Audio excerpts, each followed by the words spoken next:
Well, we're all trying to do our bit to save the planet, whether it's buying a solar hot water tank, recycling or even paying for renewable energy.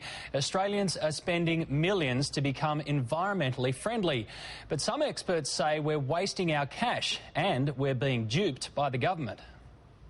We spent probably about $37,000. You have the power to make a difference to climate change. 16 solar panels, how much did that cost? Well, that cost, the total invoice bill was $30,000. The full cost was $13,500. It's a climate change swindle. These families have given up holidays, renovations and everyday luxuries to invest in the future.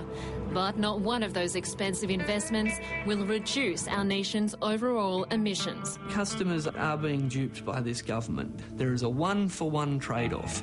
Every time a household reduces their emissions by a kilogram, the big polluters can increase their emissions by a kilogram. Dr. Richard Dennis from the Australian Institute says we've all been sucked in. What they're doing is spending thousands of their own dollars to reduce the effort that the big polluters need to make. Prime Minister Kevin Rudd sold himself as the Green PM, but he only wants Australia to reduce our greenhouse gas emissions by between 5 and 15% by 2020.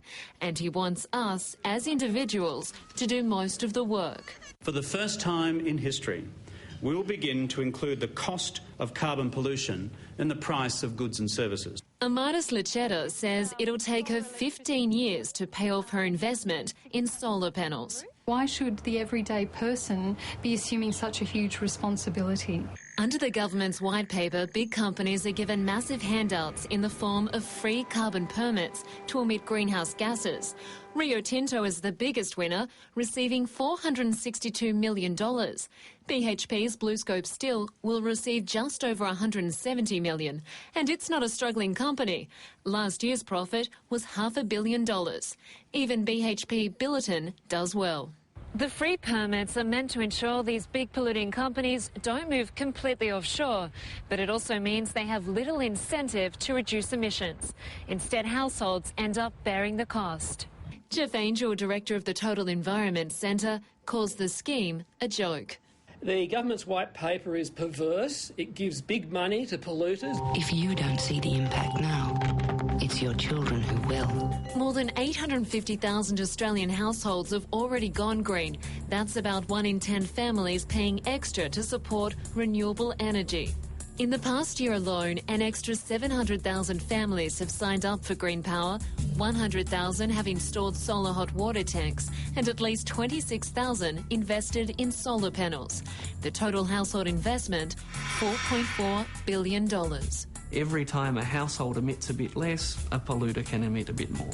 Consumers who forked out thousands to do their bit are furious at the political scam.